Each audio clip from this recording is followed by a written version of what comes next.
Bonjour à tous. Bonjour à tous les participants de cette première matinale de 2023 du comité association de l'Ordre des experts comptables d'Île-de-France. Bienvenue. Au nom de Sabine et moi-même, bienvenue. Alors, étant donné qu'on est début 2023, je vais me permettre de vous présenter mes vœux, puisque c'est une période où normalement on peut le faire. Donc, je vous souhaite à tous et à toutes une année remplie d'envie et de joie. En 2022, j'ai eu personnellement la chance de trouver des mots avec mon cabinet et mon équipe qui résonnaient. Donc, j'espère que pour vous, vous aurez ces trois valeurs pour vous accompagner en 2023. Être attentif aux autres, à la nature qui nous entoure, à nos clients, à nos équipes. C'est à mon sens la seule manière que nous aurons et que vous aurez en tant que dirigeant ou en tant qu'expert comptable à se reconnecter au monde et remettre du sens dans nos valeurs occidentales. S'engager pour des causes qui comptent pour vous. Et vous êtes sensible à ça. Pour ma part, j'ai pris de nombreux engagements en 2022. Je vous invite à faire de même. Donner pour les autres apporte tellement plus que de se concentrer sur ses intérêts personnels. Faire preuve d'audace, enfin. Savoir prendre des décisions parfois difficiles pour avancer dans la bonne direction. La direction qui est la bonne malgré les barrières et pas malgré ce que la vie nous construit. Un de mes clients a noté sur sa carte de vœux une phrase que je trouve assez intéressante. Je ne me mêlerai pas de la conscience d'autrui, mais laissant à chacun la sienne, j'entends suivre la mienne. Donc merci à lui, ces mots, ils nous éclairent. 2022 a été pour moi personnellement une année difficile. La vie ne fait pas toujours des cadeaux et il faut du temps pour se relever. Voilà qui est fait et grâce à mes associés, grâce aussi à mon équipe, grâce aussi aux comités qui m'ont entouré, on a pu avancer et faire de très belles choses. J'aborde 2023 au nom de toute l'équipe nous abordons le 2023 avec l'envie d'aller plus loin, mais aussi de faire le tri. Et je vous invite à faire de même, car on ne peut pas tout faire. Donc, voilà ce que je voulais vous dire. Mon engagement bénévole, c'est quelque chose qui m'a toujours plu. J'ai un petit regret de devoir vous annoncer ma démission en tant que président du comité association, car je devais démissionner en tant qu'élu au sein de l'Ordre des experts comptables. On est fait face aux événements de fin décembre, dont peut-être certains sont au courant, peut-être pas tous, où mon ami et associé Jean-Luc Flabeau s'est fait éjecter injustement du rôle qu'il devait prendre à la présidence du Conseil national par un groupe dissident, décidé de ne plus donner mon temps bénévole à leur côté. Car lorsqu'on bâtit un projet en équipe, il faut tenir ses engagements et ne pas trahir son groupe. Je prends aucun plaisir à critiquer et déconstruire les choses. C'est pas la manière dont j'ai essayé de construire le comité association et ma vie en général. Je pense que ce qu'il faut, c'est avancer ensemble, unis, pour rendre le monde plus juste et faire évoluer notre profession d'expert comptable. C'est ce qui m'anime.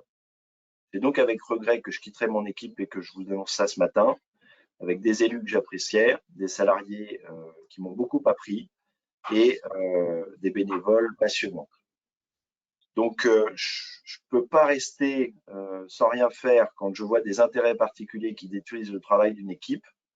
C'est pour ça que je donne ma démission, car pour moi, l'intérêt général doit être l'intérêt à privilégier et le monde associatif le sait bien. Voilà pour une introduction un peu inhabituelle.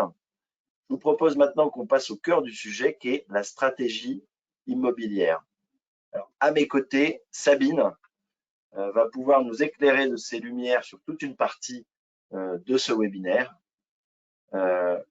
qui se compose, comme vous le voyez dans les slides que je vous diffuse, en 4 petites parties.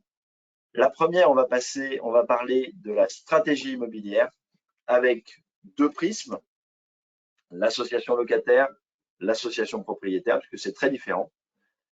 On va évoquer ensuite la question de la fiscalité indirecte, parce que quand on a préparé ce webinaire, on s'est quand même rendu compte qu'au-delà de la stratégie immobilière, les associations subissent énormément de fiscalité par rapport à leur immobilier, en tant que locataire ou en tant que propriétaire. Donc, on a essayé de faire un éclairage sur ce point-là, en reprenant notamment les nombreux travaux de Gérard Lejeune sur le sujet.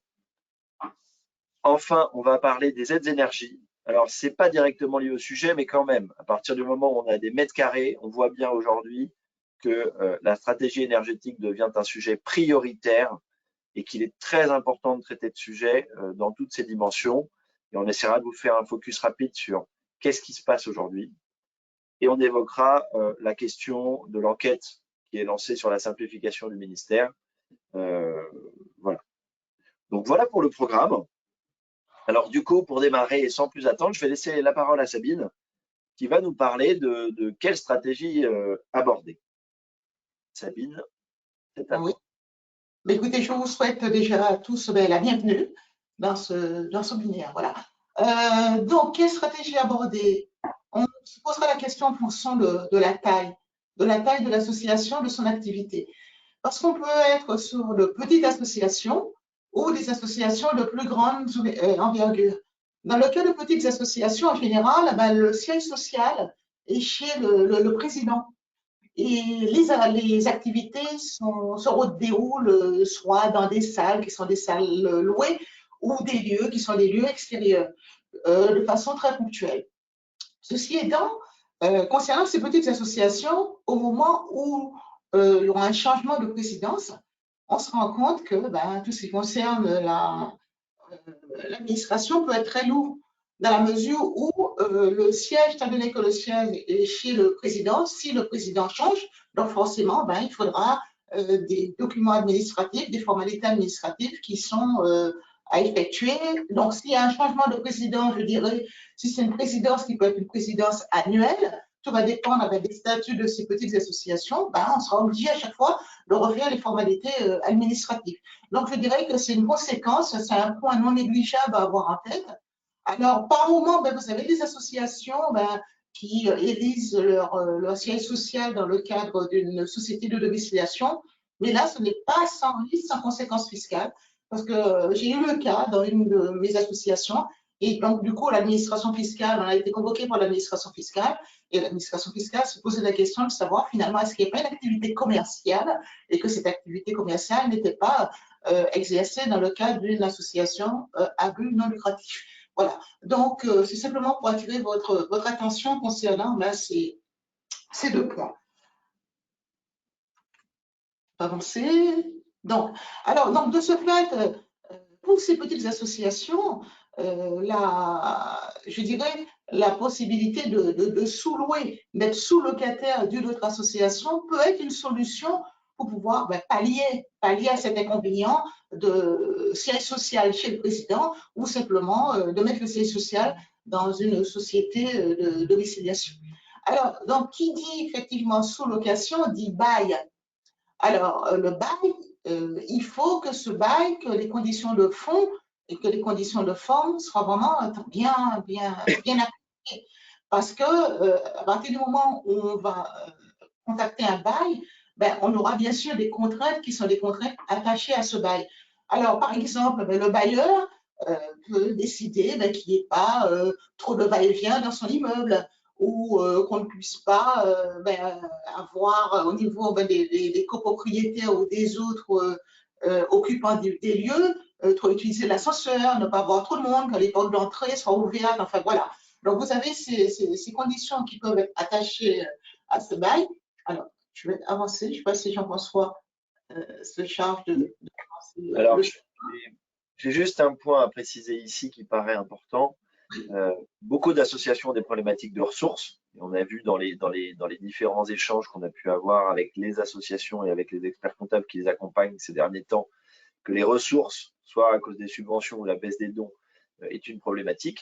La sous-location peut être une solution qui permet de trouver des ressources nouvelles. Donc, ayez en tête pour vos clients à réfléchir à la période d'utilité et d'usage de leurs locaux et de voir s'il n'est pas possible d'avoir des compléments de revenus simplement en mettant en place une pratique qui permettrait de les occuper par un tiers et donc de les louer.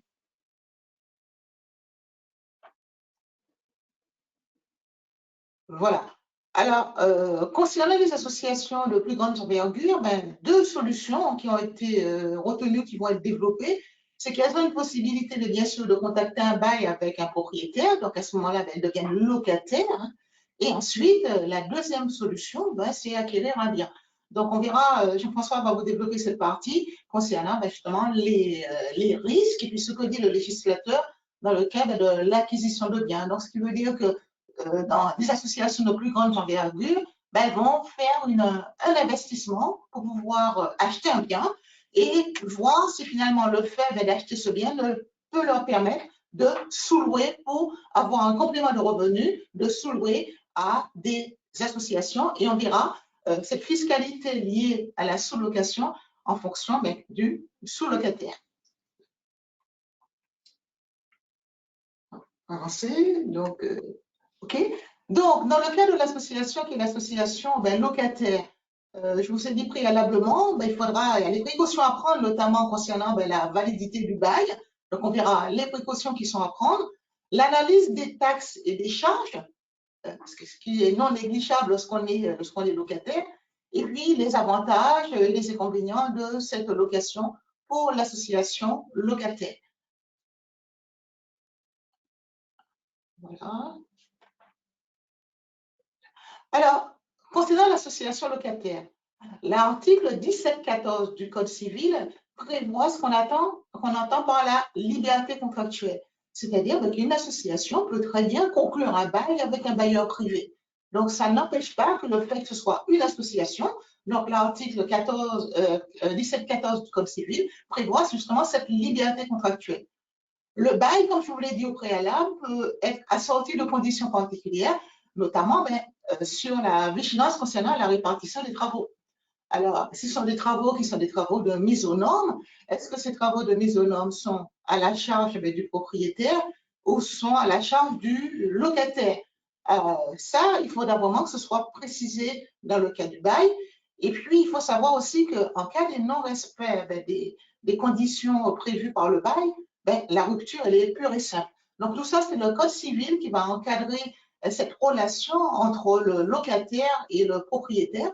Donc, nous, quand nous allons accompagner notre client, quand bien même on peut avoir un regard sur les conditions qui sont fixées par les baux, et en même temps, notre devoir de conseil vient attirer attirer la vigilance du client concernant certains points qui auraient peut-être échappé.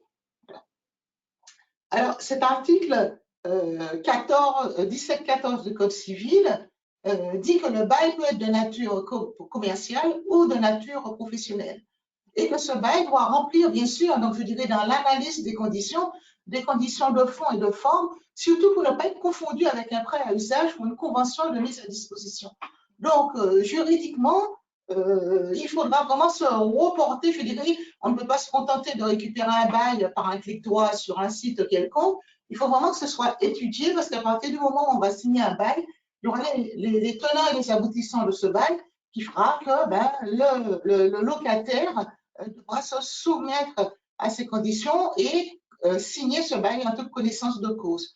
Alors, cet article précise aussi que l'association étant une personne morale, cette association ne peut pas bénéficier d'un bail d'habitation. Donc, le texte est très clair parce que l'association étant une personne morale ne peut pas bénéficier d'un bail d'habitation.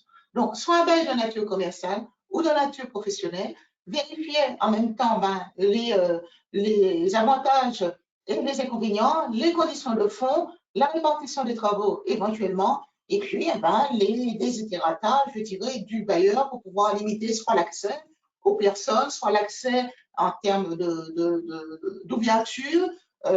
Voilà, donc comprendre vraiment tous les termes du bail de façon à apporter un complément d'éclairage ou simplement à attirer l'attention de notre client si nous décidons de l'accompagner dans la lecture du bail conclu avec le bailleur. Voilà. Sur ce point, Sabine, il est important d'avoir deux éléments effectivement en tête pour compléter ce que tu viens de présenter. La première, vous savez qu'il existe sur un certain nombre de biens immobiliers où le propriétaire n'a pas toujours les moyens de faire les travaux ou a la volonté vraiment de déléguer finalement toute une partie de la gestion du bien immobilier dans le temps. Il existe la possibilité de mettre en place des baux à construction ou des baux amphithéotiques. Le baux amphithéotique étant de 1 à 99 ans, le bail à construction étant limité à 49 ans.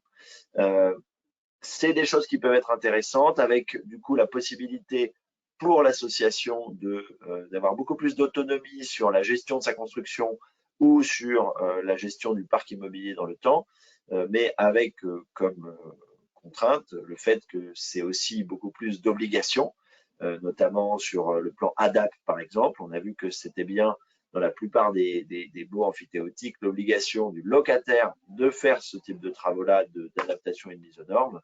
Donc, sachez qu'il existe ces types de baux qui peuvent être intéressants lorsque le propriétaire n'a pas les moyens de financer les différents travaux.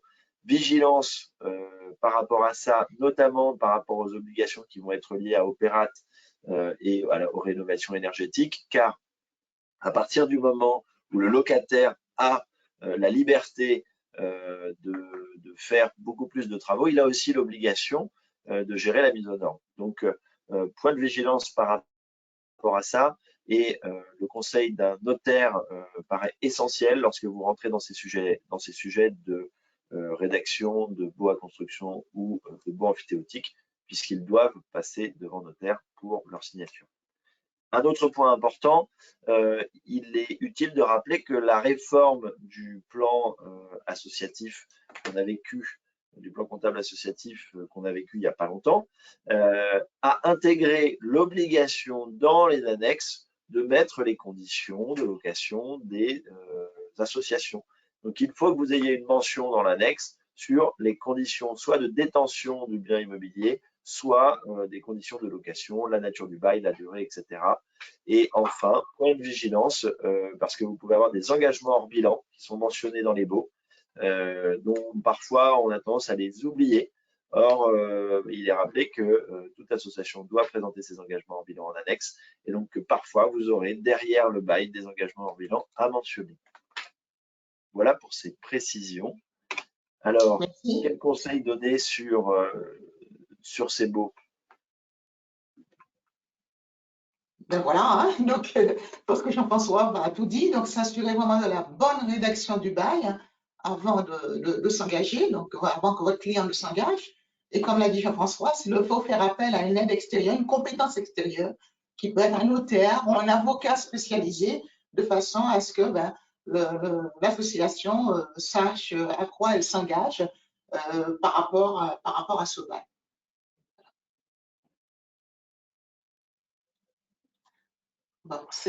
Alors, concernant les charges locatives, les charges locatives, ce sont les mêmes qui sont supportées par tout locataire. Alors, il convient d'étudier simplement parce que cette association, alors bien sûr, si elle n'est pas fiscalisée, elle va quand même supporter une charge supplémentaire de 20% liée au montant, de 20% lié au montant de la TVA.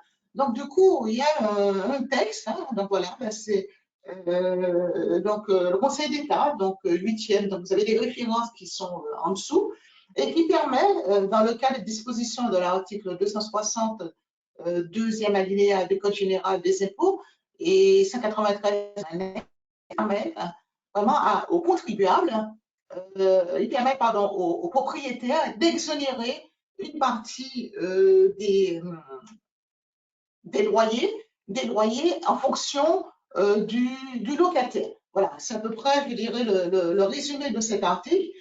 Il permet à un contribuable d'opter pour la taxation à la TVA de la location de certains locaux simplement qu'il exploite dans les mêmes bâtiments. C'est-à-dire qu'à partir du moment où le locataire va contacter un bail avec un propriétaire, il faudra qu'il voit avec le propriétaire si lui, en tant que locataire, il pourra être exonéré, je dirais, de la TVA en fonction des dispositions de cet article 260, deuxième alinéa du Code général des impôts, ce qui va lui permettre, s'il n'est pas assujetti à la TVA, d'avoir une charge de 20% en moins dans la mesure où elle ne peut pas récupérer cette TVA.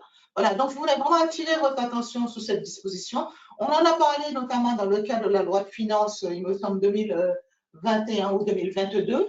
Et là, cet apport permet justement, si vous voulez, aux propriétaires de faire du sur-mesure. Alors, pour ce faire, bien sûr, il faudra opter, il faut que le propriétaire envoie une lettre d'option aux impôts dans les délais impartis pour pouvoir bénéficier de cette exonération. Alors, vous avez les références qui sont en dessous. Hein.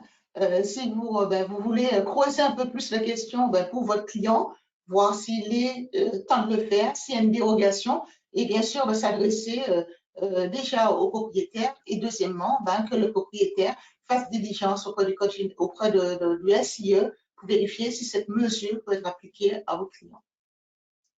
Parce que je ne pense pas quelque chose à rajouter dessus. Non, voilà. Très bien.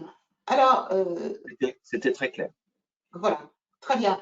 Donc, on voit une situation numéro 2 dans le cas, notamment, vous avez l'association qui est propriétaire des locaux. Voilà, donc, elle a fait cette démarche d'acquisition et elle est propriétaire des locaux. Alors, est-ce que finalement, c'est possible? Oui. Alors, on verra. Est-ce que c'est entouré par des textes? Oui. Si finalement, cette association propriétaire des locaux décide de faire de la sous-location à une association tiers, quelle est la fiscalité rattachée à ces revenus tirés de la sous-location? Et puis, est-ce que pour cette solution, est-ce qu'il y a des avantages et des inconvénients? Et toujours la même chose, quelles sont les précautions qui sont les précautions à prendre? Voilà. Alors, deux modes d'acquisition. Ça peut être une acquisition dite directe, c'est-à-dire que cette association va effectivement acheter en direct et donc du coup aura à son bilan cet actif. Hein. Et deuxièmement, il y a une autre possibilité, qu'elle achète par le biais d'une autre structure et à ce moment-là, ça va être un montage un peu particulier que Jean-François aura le plaisir effectivement de vous présenter tout à l'heure. Alors, quelle est la réflexion à avoir dans le cadre d'une stratégie? C'est déjà, est-ce qu'il y a effectivement les fonds? Est-ce que les fonds sont disponibles pour pouvoir acquérir ce bien? Et là, on va aussi analyser tout ce qui concerne le plan pluriannuel d'investissement, qui est essentiel sur une stratégie à moyen terme. Et puis, modifier les statuts. Hein. Il faudra penser justement à cette modification des statuts. Alors, bien sûr, à une refonte. Et si il n'y a pas de compétences, comme je le dis, ne pas hésiter à faire appel à des compétences extérieures, un avocat ou un notaire, de façon à ce que tout soit en norme et qu'on puisse être en accord avec les textes qui vont encadrer cette possibilité pour l'association de développer une stratégie d'acquisition de biens. Alors, nous allons voir les textes. On se permet ici de faire une attention particulière sur cette notion de plan pluriannuel d'investissement et sur cette notion de financement. Sur la notion de financement, il faut bien avoir en tête que certains financeurs incluent la dotation d'amortissement liée à l'acquisition de l'immeuble dans leur financement, mais c'est une discussion qui doit être faite en amont pour s'assurer que le tiers financeur accepte de le prendre dans sa subvention ou non. Mais en tout cas, il y a une vraie discussion à avoir si vous avez des tiers financeurs, notamment dans le secteur ESMS, sur ces éléments-là. Ensuite, j'ai un deuxième point sur le PPI. On voit aujourd'hui les plans pluriannuels d'investissement des associations évoluer de façon très significative avec les obligations énergétiques qui sont indirectement imposées avec la saisie sur OPA et les obligations de réduction de dépenses énergétiques. Donc, au-delà de l'acquisition, on a un coût majeur à prévoir dans les années à venir sur la rénovation des bâtiments. Il paraît quasi certain aujourd'hui, face aux obligations européennes et puis face à la prise de conscience climatique, que ces éléments vont être de plus en plus importants pour les associations. Donc, grosse vigilance sur ce point, car on observe beaucoup d'associations qui ont une trésorerie longue, qui se lancent dans des projets d'achat immobilier, mais qui n'ont pas conscience du financement sur le long terme nécessaire pour l'entretien d'un bien immobilier. Donc vraiment une vigilance sur ce PPI qui est un bon outil pour prévoir à 10-15 ans combien coûte réellement un bien immobilier au-delà de l'acquisition initiale. Voilà, alors finalement, est-ce qu'une association peut être propriétaire? Alors tout ça, c'est précisé par l'article 6 de la loi du 1er juillet 1901 qui déclare que toute association déclarée peut posséder, administrer le local destiné à l'administration de l'association, donc pour son activité propre, à la réunion de ses membres, des immeubles strictement nécessaires à l'accomplissement du but qu'elle propose. Donc vous voyez que cet article 6 de la loi du 1er juillet 1901 encadre les choses. Donc, on vous dit vraiment que ce local doit être administré, destiné à l'administration de l'association et à la réunion des membres des immeubles strictement nécessaires à l'accomplissement du but qu'elle se propose. Donc, est-ce que finalement, une association, c'est la question qui va se poser, peut, au-delà de cette acquisition, permettre de sous-louer à un tiers, à une autre association, parce que cet article 6 vient justement encadrer la possession. Alors, que dit cet article 6 encore? Il dit que les associations déclarées qui ont pour but inclusif l'assistance, la bienfaisance, la recherche scientifique ou médicale peuvent accepter des libéralités entre vifs et testamentaires par les conditions qui sont des conditions fixées par décret en Conseil d'État. Alors, pour nos associations qui ne sont pas des associations déclarées dont les statuts sont fixés par décret en Conseil d'État, est-ce que finalement, ils ont le droit d'acquérir un bien et ce bien, est-ce qu'ils peuvent finalement le louer ou le sous-louer? Donc, ce qui va s'appeler des immeubles de rapport. Donc, finalement, on voit bien qu'à partir de cet article, les associations qui sont des associations non déclarées, le fait d'avoir des immeubles dits des immeubles de rapport a pour conséquence qu'il peut avoir la nullité des actes. Donc, en se basant sur cet article, on voit qu'ils n'ont pas cette possibilité. Mais ils n'en ont pas trop vite, sachant que, comme nous sommes effectivement dans le droit français, il peut y avoir des dérogations, et cette dérogation par rapport à nos associations, qui sont des associations, je dirais, qui n'ont pas les statuts fixés par le Conseil d'État, est-ce que nos associations, je dirais, de tous les jours peuvent justement bénéficier de ces immeubles qui sont des immeubles de rapport? Alors, que dit la loi? Il y a une tolérance administrative. La tolérance administrative, elle doit être formalisée dans les statuts. Cette tolérance administrative va intégrer la notion de patrimoine annexé. Voilà. Donc, cette notion de patrimoine annexé va permettre à nos associations, je dirais, de posséder, bien sûr, des immeubles de rapport, mais de façon très, très, très encadrée. Alors, ce que je vous propose, c'est qu'on va analyser ce texte, cette réponse, plutôt, ce n'est pas un texte, c'est une réponse qui va permettre à nos associations de bénéficier de cette liberté, si vous voulez, de cette liberté d'action dans le cadre de... Attendez, je vais avancer parce que je crois que je suis toute seule. Ah, désolée, j'ai la main. Voilà, je pense que tu dois avoir la main. Oui, oui. Tu peux avancer. Voilà. Donc, la réponse sur laquelle nous sommes basés, c'est la réponse Forens, du 12 juillet 1974. Vous avez les références, la page 35-30, qui dit il faut pouvoir démontrer que la détention de ce bien est une suite logique et que la conséquence du projet associatif, alors que ce bien ne serait pas strictement nécessaire au projet. Donc, on revient sur la loi, l'article 6 de la loi du 1er juillet, qui dit finalement, on acquiert un bien nécessaire pour le déroulement, pour la réalisation du projet associatif. Si finalement ce sont des associations qui sont des associations déclarées avec des statuts validés par le Conseil d'État, donc ils peuvent recevoir des biens, des libéralités, et pour les autres, on se dit, on est un peu gêné concernant cet article. Cette réponse vient nous montrer qu'on peut mais à condition, donc c'est strictement encadré, que ce bien soit une suite logique et la conséquence immédiate du projet associatif, et que ce bien, alors que ce bien n'est pas strictement nécessaire au projet. Donc, on avance dessus, s'il te plaît. Voilà. Alors, que peut-il faire justement pour pouvoir bénéficier de cette tolérance qui est une tolérance administrative? Il faut vraiment être attentif à la rédaction et à la mise à jour des statuts de l'association lors de la concrétisation de ce projet d'acquisition.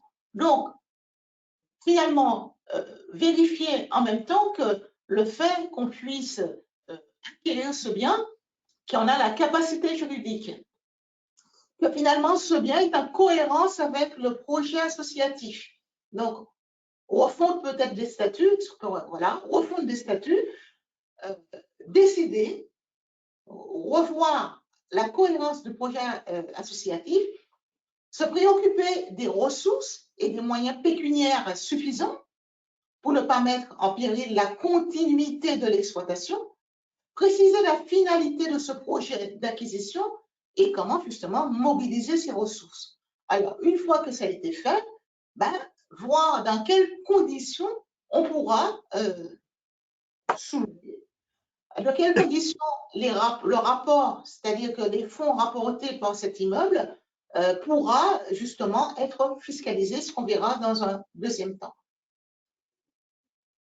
Je voudrais bien avancer. Jean-François, est-ce que tu peux avancer? Voilà. OK, donc on remonte par contre. Je crois qu'on a sauté. OK. Alors, oui, c'est bon, maintenant. Alors là, vous avez la référence, donc vous avez une décision du Conseil d'État du 24 février 1986, et qui vient compléter, qui dit il faut mettre effectivement concernant les revenus de cette sous-location, voir la qualité des locataires. Donc, quand on va faire de la sous-location, vous vous rappelez à nos associations qui n'ont pas de locaux, l'association locataire doit être une association dont l'objet social et l'activité est bien sûr sans but lucratif. Donc, on est toujours dans le but de la continuité. Il faudra aussi analyser la destination des locaux. Cette location permet à une association d'exercer son activité dans les 10 locaux, c'est-à-dire dans les locaux qui ont été loués, qui ont été achetés, je dirais, par l'association principale. Et ensuite, il faut que ce soit dans la complémentarité, pardon. Donc, ce sera un peu dans la continuité des actions de l'association, qui est l'association propriétaire, et que le montant du loyer doit être en deçà de la valeur locative de l'immeuble.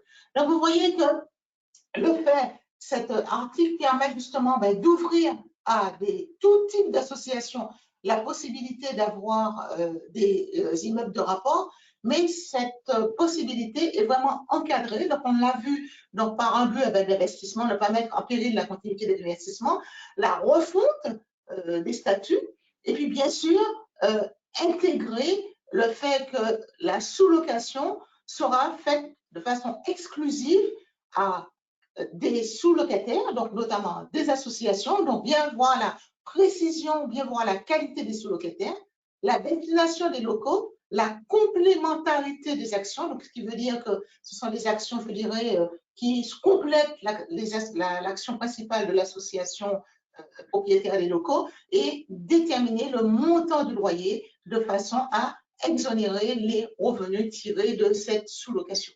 Alors, bien sûr, vous savez, du point de vue fiscal, nous avons effectivement cette possibilité avec le seuil qui est environ de 73 000 €, qui permet aux associations de ne pas être fiscalisées sur les revenus, notamment ces revenus qui sont des revenus complémentaires.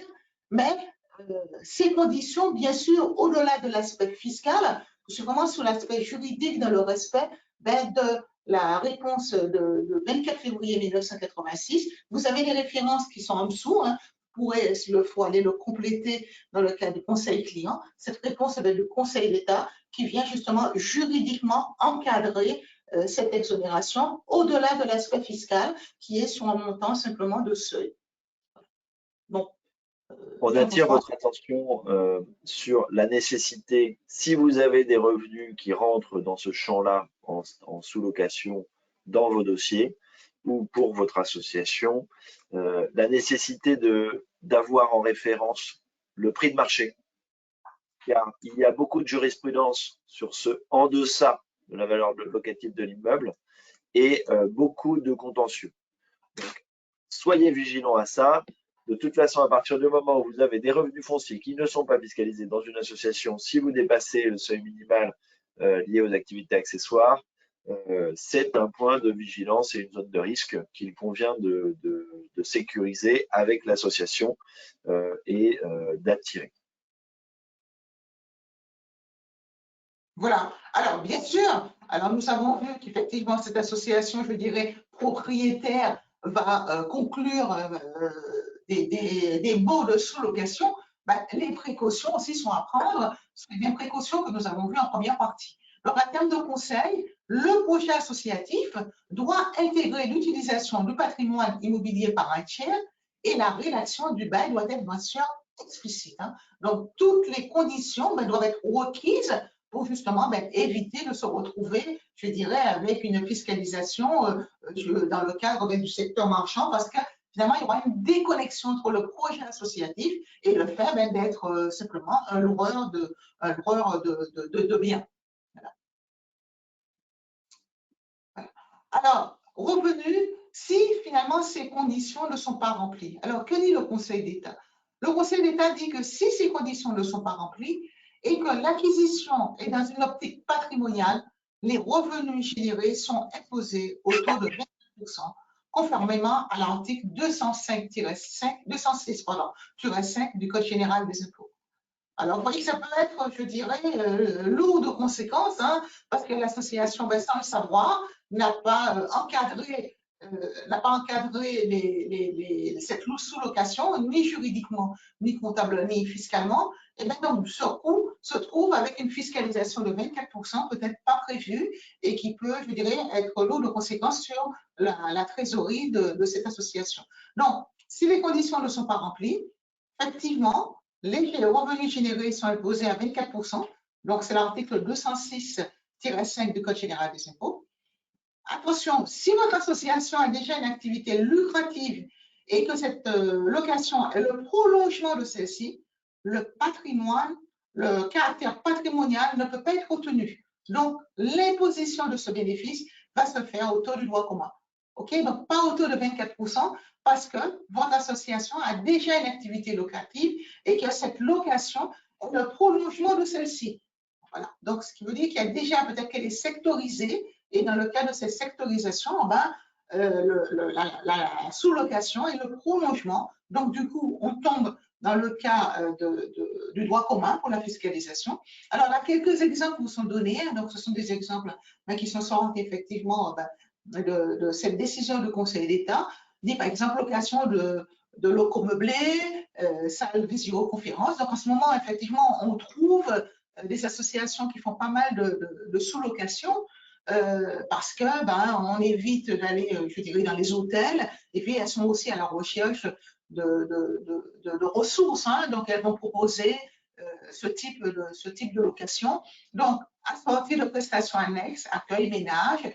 Donc là, on vous dit constitue en effet une activité par nature lucrative, non simplement assujettie à l'impôt sur les sociétés, au taux de droit commun, mais attention, peut être aussi assujettie à la TVA et aux autres impôts.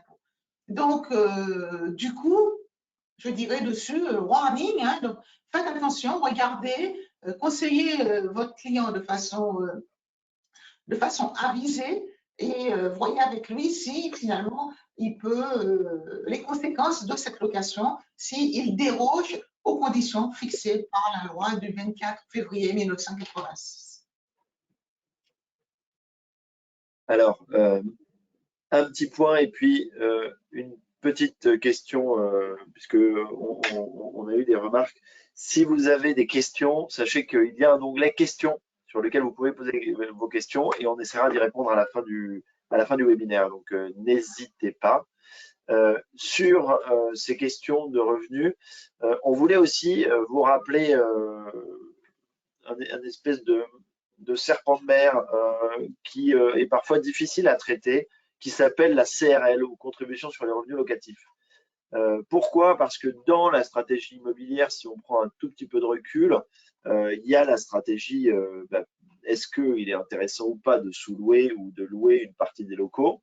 Et à partir de là, se pose la question, est-ce que je suis soumis à la contribution des revenus locatifs?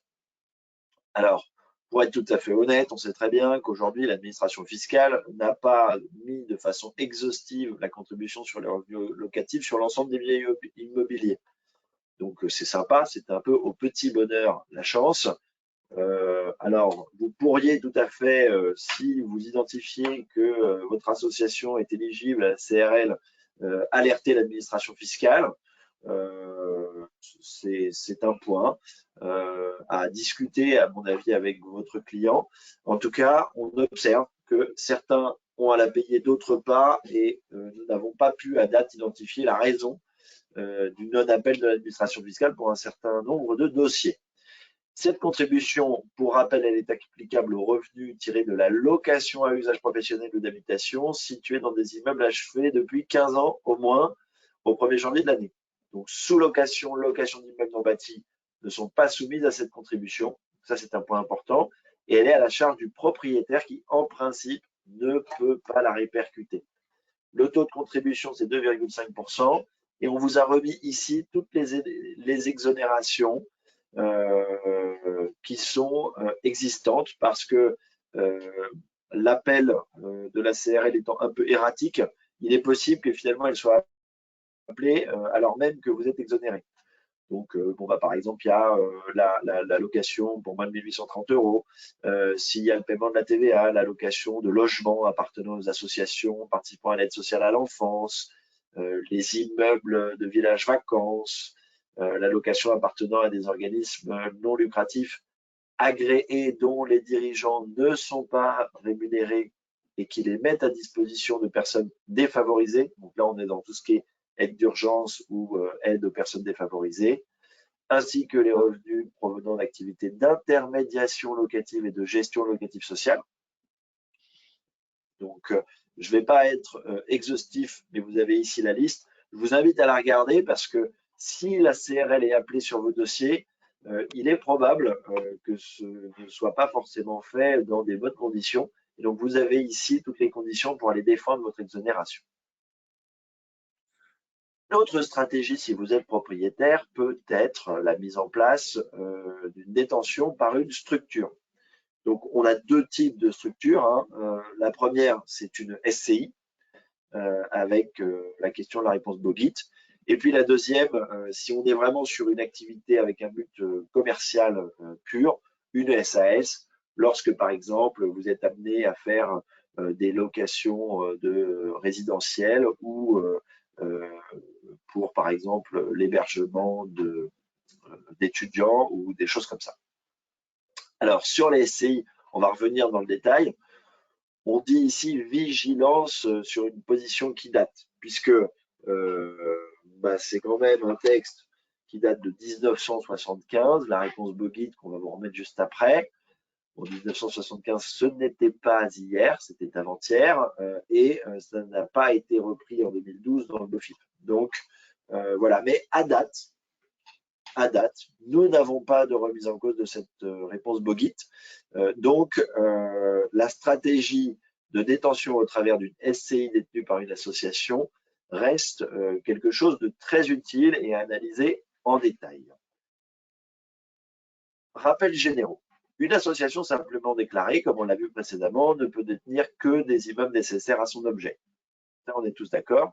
Donc, les associations d'intérêt général, c'est au sens de l'article 200 du CGI, ne peuvent pas avoir d'immeubles de rapport que ceux reçus dans le cadre d'une libéralité, conformément aux associations, contrairement aux associations en RUP, qui peuvent acquérir des immeubles de rapport.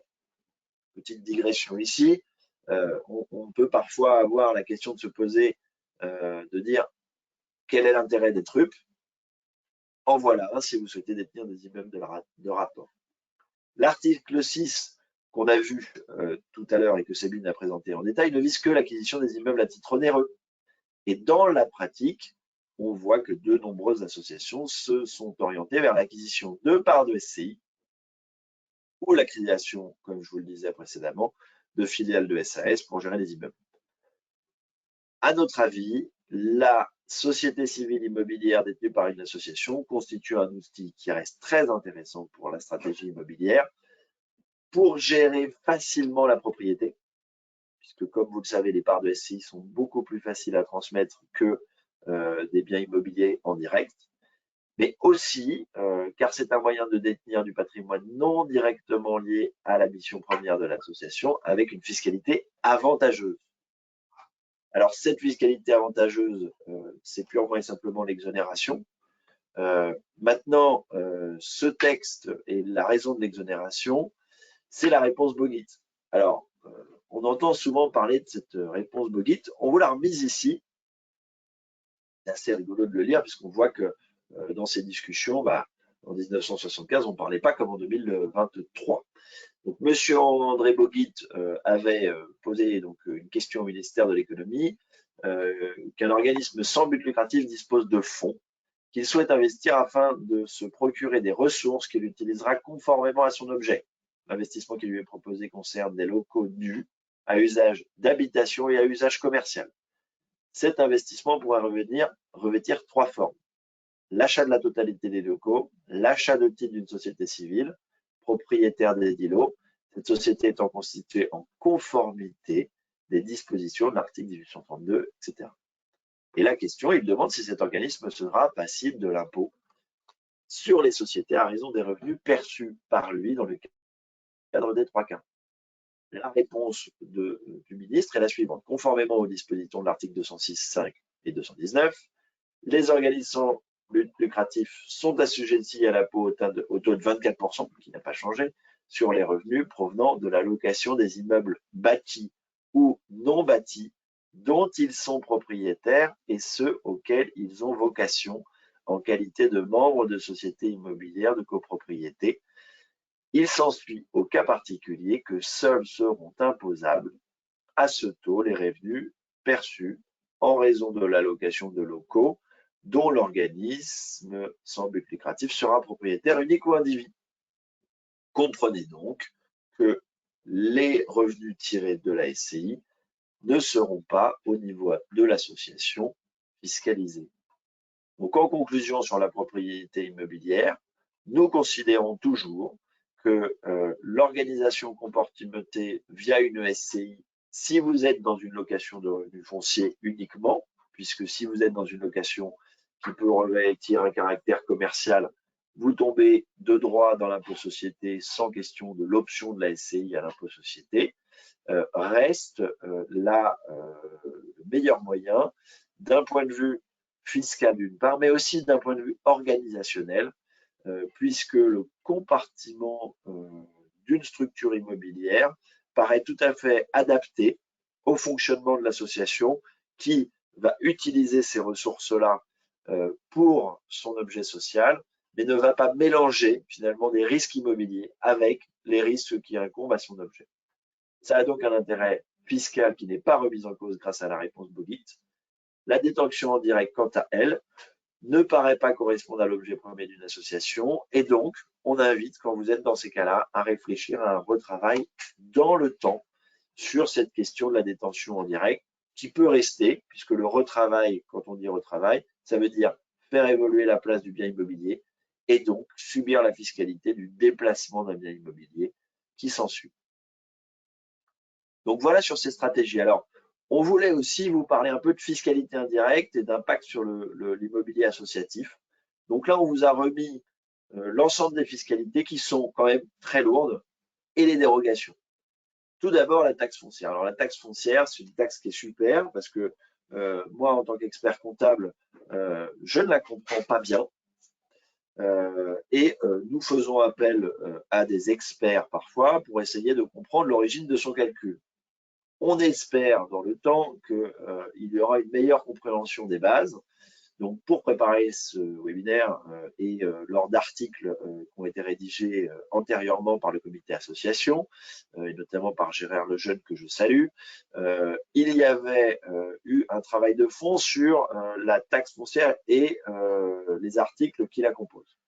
Donc, pour rappel, c'est la valeur cadastrale sous déduction de 50% de son montant en considération des frais qui est grosso modo le calcul de base. Donc ensuite, il y a tout un détail sur le calcul de la valeur cadastrale, qui est un calcul complexe.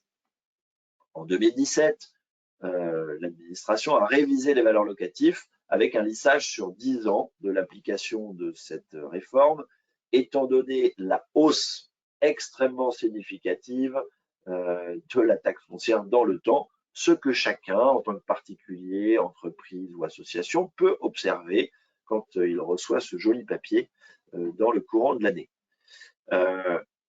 Les associations bénéficient d'une valeur locative favorable par rapport à la réforme, de par leur caractère désintéressé. Donc attention, ça ne s'applique pas aux associations fiscalisées. Et bénéficient aussi d'un droit à une actualisation préférentielle de la valeur locative. Donc ces 10 ans finalement sont lissés avec une meilleure manière que ne l'est le lissage pour les entreprises. La prise de contact auprès du cadastre départemental nous paraît essentielle, car au regard des montants, on sait que dans l'ensemble des dossiers, il y a parfois des incertitudes et des difficultés de calcul, et que les paramètres utilisés ne sont pas toujours les bons. Donc, c'est une bonne chose à faire de rentrer en contact avec le cadastre pour retravailler cette taxe foncière, notamment pour s'assurer que la base, c'est bien les lots qui sont destinés aux usages des locaux et non soumis à la CFE. Si jamais c'est soumis à la CFE, vous pourrez prévoir une hausse entre 4 et 51% selon les départements, et ça lissé donc jusqu'à 2027. La moyenne nationale étant à 21%. Alors, petite exception de la taxe foncière, on le rappelle, puisque ça touche un certain nombre d'associations, les associations cultuelles sont exonérées pour tous les édifices affectés à l'exercice du culte. Derrière association culturelle, ça peut aussi être les associations qui ont pour vocation l'éducation. Donc, c'est vraiment l'exercice du culte, c'est-à-dire que le secrétariat, la bibliothèque, les éléments autour du culte ou en lien indirect ne sont pas compris.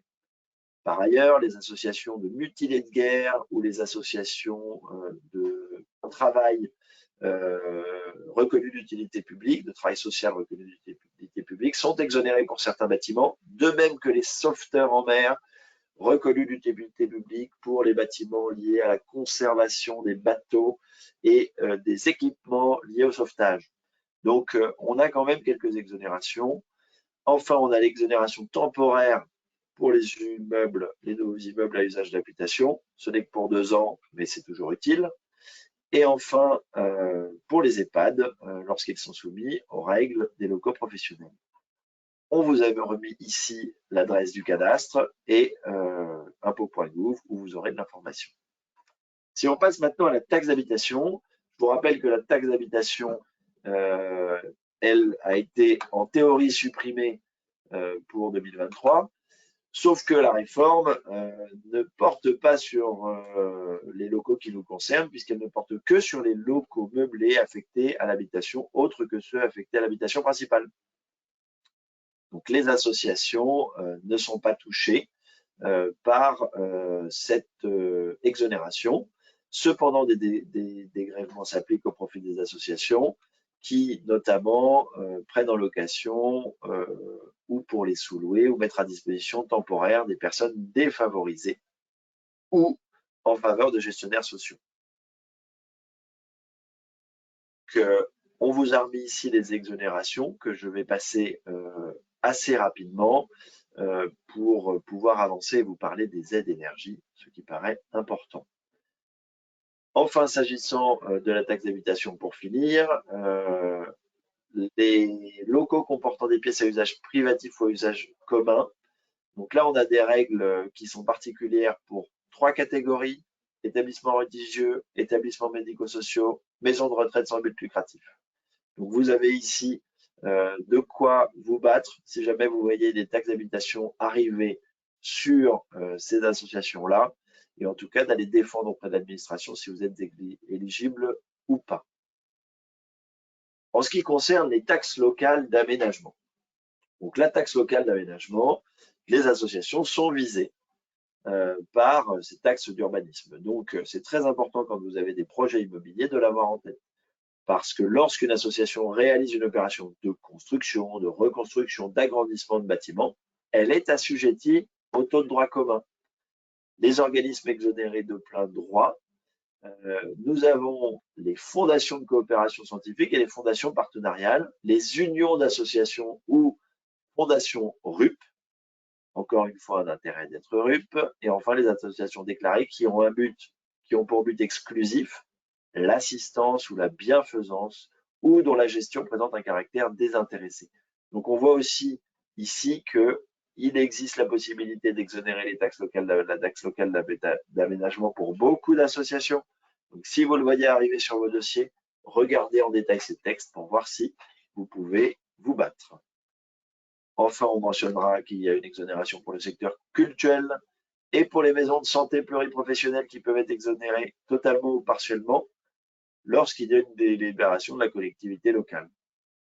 Étant donné que les maisons pluriprofessionnelles sont très souvent, en ce moment, avec les déserts médicaux, aidées par les collectivités locales, c'est un bon conseil que d'aller voir la collectivité locale pour lui demander de faire ce qu'il faut. Puisqu'on est en France, on a plein de taxes différentes, donc on se permet de toutes vous les mentionner. La taxe sur les bureaux. Alors, la taxe sur les bureaux, elle vise les locaux à usage de bureau et assimilés, les locaux commerciaux, les locaux de stockage.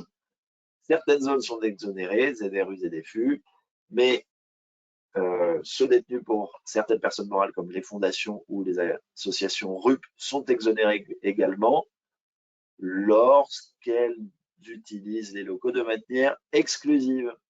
Et le 25 novembre 2022, comme me l'a rappelé Sabine très justement, le Conseil constitutionnel a précisé que la taxe sur les bureaux supportés par une association non RUP est constitutionnelle. Donc, quand vous voyez la taxe sur les bureaux arriver, et là, pour le coup, la région a bien fait son travail, eh bien, vous pourrez questionner l'administration, mais vous devrez très probablement la payer. Enfin, on termine par la taxe spéciale au profit de la région Île-de-France, qui prend la forme de 2 taxes additionnelles, l'une sur la taxe foncière, l'autre sur la CFE. Elles sont dues par toutes les associations qui sont redevables de la taxe principale. Je voulais vous faire un petit mot rapide et essayer de conclure dans les temps, ce qui va être difficile, sur les aides énergie. Tout d'abord, la crise énergétique emmène le gouvernement à légiférer sur des aides énergie. En tant que président du comité association pour encore quelques temps et du comité RSE de la région, je me dois de vous rappeler que les aides ne doivent pas faire oublier que la solution long terme pour le monde associatif, mais aussi pour notre société, c'est bien la sobriété énergétique et les bonnes pratiques. Donc, il ne faut pas penser que la facture de gaz et d'électricité va baisser quand la guerre en Ukraine se terminera et qu'il n'y a pas une problématique de fond à la réduction énergétique de l'ensemble des acteurs de notre pays. Sur ce point-là, il est important de rappeler, puisqu'on observe des discussions que j'ai pu avoir avec l'ADEME, que la plateforme Opérate n'est pas du tout remplie au niveau où l'administration l'espérait, mais il y a une obligation d'aller remplir sur l'Observatoire de la performance énergétique, de la rénovation et des actions un certain nombre d'éléments pour tous les propriétaires, exploitants de bâtiments abritant des activités tertiaires du secteur privé ou public dont la surface dépasse 1000 m². 1000 m², c'est pas beaucoup pour une association dans certains secteurs. Donc, soyez vigilants, ils ont l'obligation. Concrètement, c'est le propriétaire qui a la première obligation, mais le locataire a aussi cette obligation. Il y a un certain flou là-dessus. Nous, ce qu'on a fait au niveau de nos équipes, c'est que c'est celui qui a le compteur qui, pour nous, est le plus à même de déclarer, puisque qu'est-ce qu'il doit déclarer? Il doit déclarer un certain nombre de choses. C'est assez simple, hein, c'est l'activité exercée et les consommations annuelles d'énergie. La date limite, c'était le 30 septembre 2022 pour les années 2020 et 2021. Donc, si vous ne l'avez pas fait dans vos dossiers ou si vos clients ne l'ont pas fait, c'est très important de les alerter. Pour l'instant, pas de sanctions financières, mais la possibilité est laissée de faire ce qu'on appelle le name and shame. Ça veut dire de lister l'ensemble des propriétaires ou des locataires exploitants qui n'ont pas fait leur déclaratif. Ce qu'il y a derrière cette obligation, c'est la volonté de pouvoir suivre la baisse de la consommation énergétique dans le temps et d'aller vers un engagement de l'ensemble des acteurs pour faire des travaux de rénovation énergétique pour accompagner cette suite, puisque la France et l'Europe se sont engagés dans une baisse des économies énergétiques. Alors, malgré cette obligation-là, il paraît essentiel quand même de vous parler des aides énergie, puisque c'est, au-delà des retraites, l'actualité de la rentrée. Donc, on a deux choses. On a le guichet d'aide au paiement des factures de gaz et d'électricité, et on a l'amortisseur électricité. Les associations sont inclus comme éligibles. Les critères pour bénéficier de cette aide ont été largement simplifiés. Donc ça, c'est quand même une bonne nouvelle pour nous, experts comptables. Alors, l'administration aimerait que ce soit vos clients qui remplissent. Malheureusement, ou heureusement, je ne sais pas, les experts comptables sont quand même là pour remplir ça et aider les clients et surtout les sensibiliser puisque, pareil, comme Opérate, il y a beaucoup de retard sur le remplissage de ces aides. Sachez que c'est depuis septembre 2022 et que vous avez jusqu'à fin janvier ou fin février pour remplir l'année 2022. Le prix de l'énergie, donc qui peut en bénéficier? Donc pour en bénéficier, le prix de l'énergie pendant la période d'aide doit avoir augmenté de 50% sur le mois ou les 2 mois éligibles par rapport au prix 2021. Donc vous prenez votre facture de 2021, vous la comparez par rapport à 2022. S'il y a une augmentation de plus de 50%, vous êtes éligible. Et les dépenses d'énergie pendant la période doivent représenter plus de 3% du chiffre d'affaires. Alors, le chiffre d'affaires, ce n'est pas forcément quelque chose qu'on a l'habitude de traiter quand on est une association. Donc, je vous rappelle qu'il y a eu une précision qui a été faite. Le chiffre d'affaires, c'est les ressources totales de l'association auxquelles on retire les dons et les subventions d'exploitation, les subventions d'équilibre, les subventions d'équipement. On ne retire pas le concours public, mais on retire toutes les autres subventions. L'aide, elle est plafonnée à 4 millions. Donc, si vous avez 4 millions, bravo, mais il est probable que vous ayez moins. Et ça correspond à 50% des coûts éligibles. Donc, voilà ce que je souhaitais vous dire sur le guichet d'aide. C'est possible, ça fonctionne et il sera important que vous fassiez le suivi. Je ne mentionne pas le montant supérieur car très peu d'associations seront concernées sur la suite de ce slide. Par contre, l'amortisseur électricité, là, les associations sont aussi concernées. Donc, ce dispositif, pour le coup, là, c'est 1er janvier au 31 décembre. Donc, on n'est pas sur l'année 2022, on est sur l'année 2023. Ça prend la forme d'une réduction de prix automatiquement et directement décomptée de la facture, si on la demande, pour toutes les structures qui ne sont pas protégées par le bouclier tarifaire. Alors, le bouclier tarifaire, ça prête à confusion.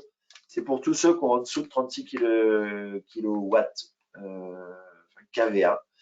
Je ne voudrais pas dire de bêtises. Ça s'applique automatiquement. Donc ça, vous ne le verrez pas.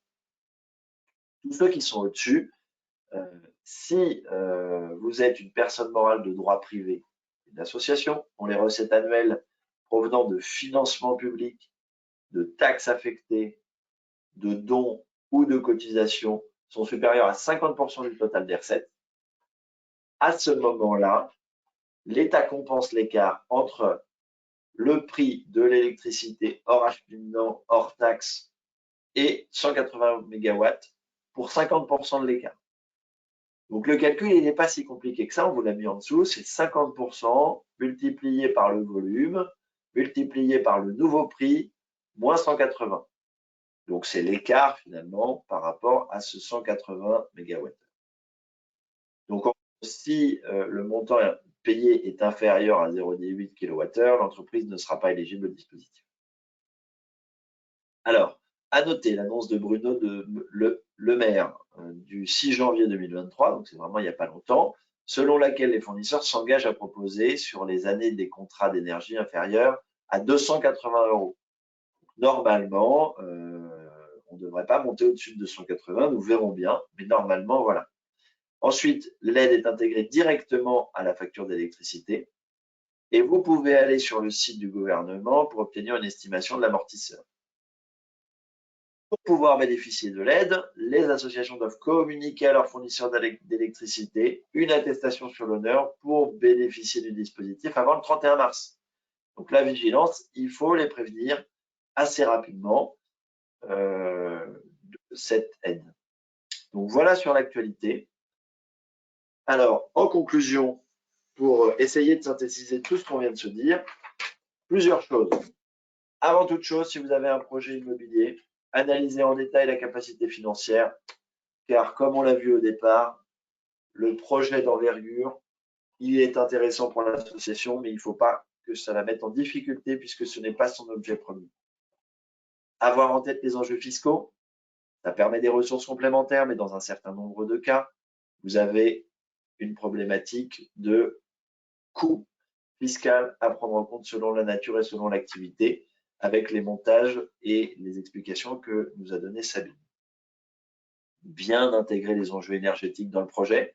Au regard de l'investissement à venir, il paraît essentiel de mettre en œuvre la sobriété énergétique. Les associations seront concernées par les obligations à venir et leur engagement envers la société a toujours été sans faille. Il paraît logique qu'il reste important sur la partie environnementale.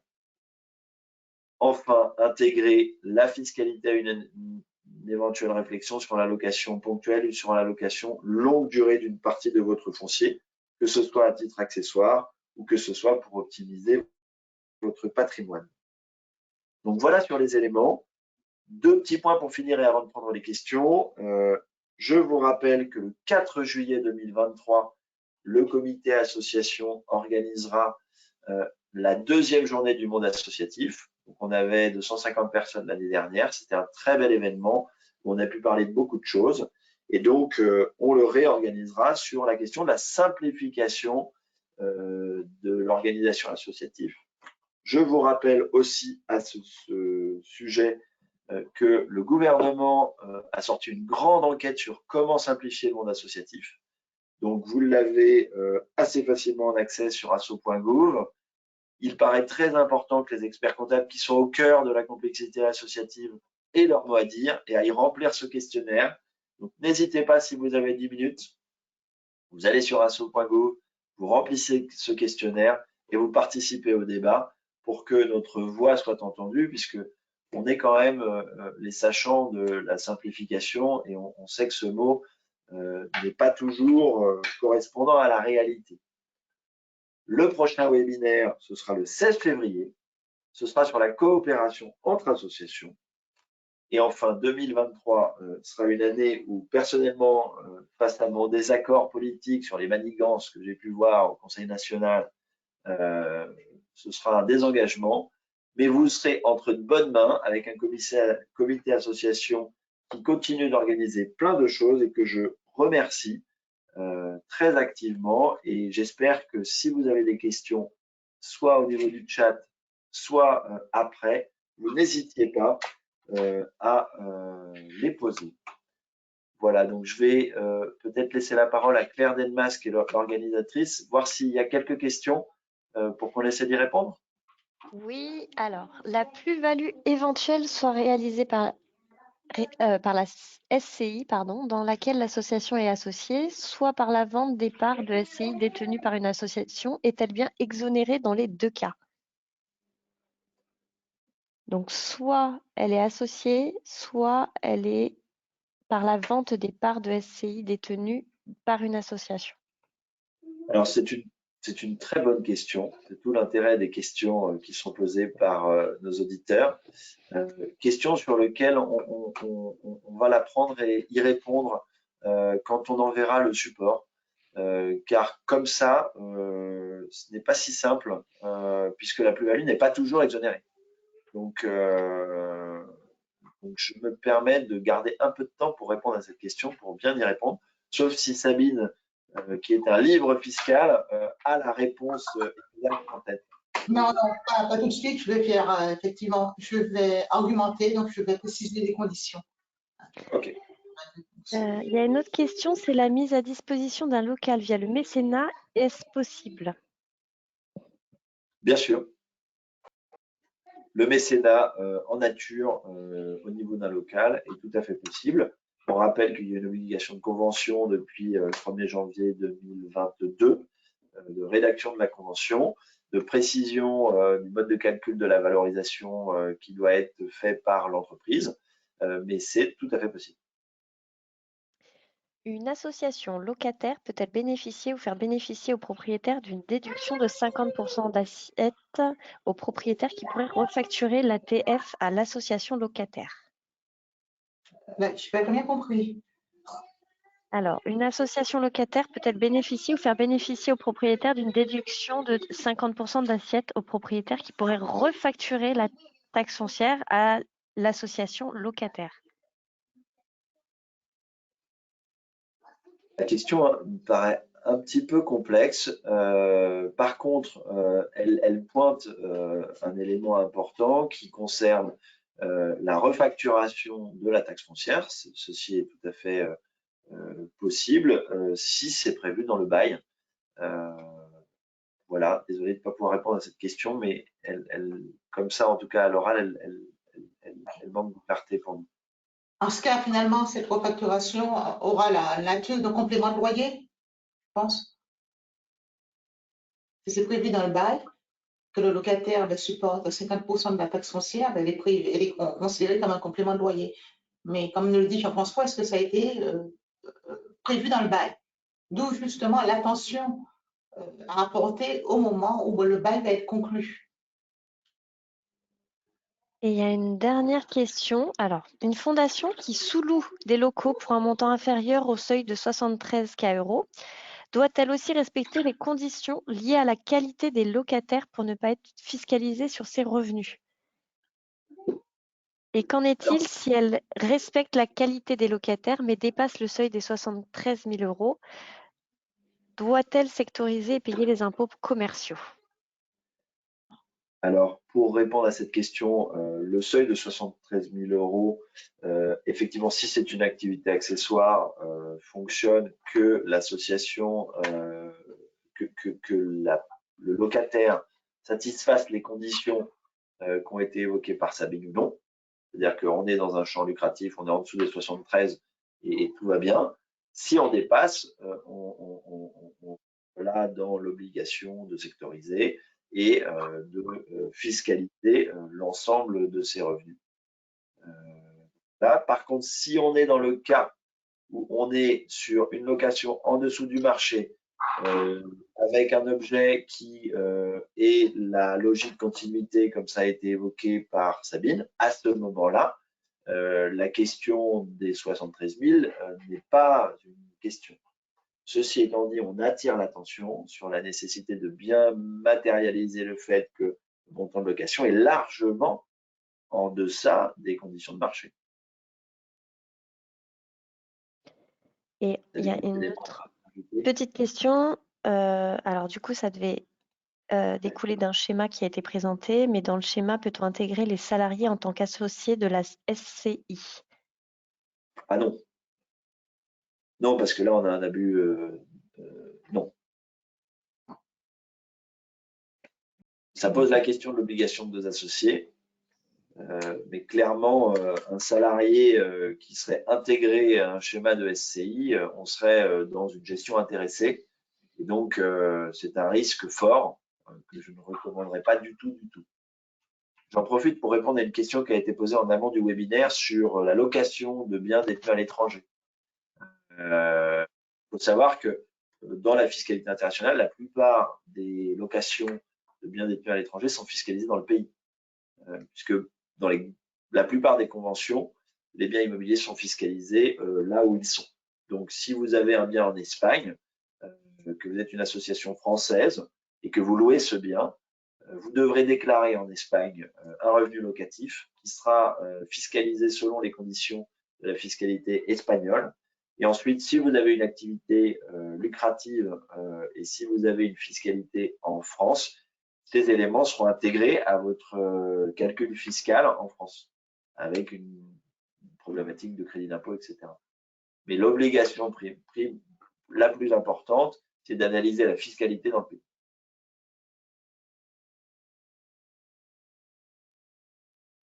Ben voilà, il n'y a plus de questions. Il n'y a plus de questions. On espère avec Sabine vous avoir intéressé. On a été ravis de travailler sur cette stratégie immobilière. Vous voyez bien que ce n'est pas si simple parce qu'il y a beaucoup de petites taxes à droite à gauche. Vous voyez bien aussi que l'exonération des associations reste quand même quelque chose d'assez théorique, puisqu'on voit quand même en pratique entre la taxe foncière, la taxe sur les bureaux, la CRL et tout un tas de petites taxes à droite à gauche dont notre cher État a la grande compétence et expertise, il y a quand même de l'impôt qui est payé par le monde associatif de façon significative. Donc vigilance là-dessus et soyez aux côtés de vos clients lorsqu'ils ont des projets. La stratégie immobilière d'autonomie, c'est une grande richesse. Ça permet d'être autonome et d'être indépendant dans le temps, mais ça nécessite d'avoir une bonne visibilité sur la capacité sur le long terme de l'association à financer cette belle ressource qui est d'avoir un lieu à soi. Donc voilà, merci Sabine, merci beaucoup Claire pour ton investissement sur ce webinaire et ton investissement sur d'autres choses dans le temps.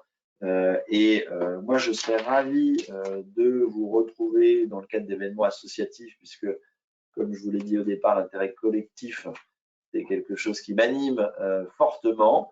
Mais malheureusement, je ne serai plus président à compter de peu de temps, puisque je démissionne de ma fonction d'élu pour m'opposer aux intérêts particuliers et aux manigances politiques. Voilà, je vous souhaite une bonne journée à tous et si vous avez d'autres questions, n'hésitez pas à nous en faire part, on essaiera d'y répondre. Merci Sabine, merci Claire et bonne journée à tous les participants. Merci, au revoir.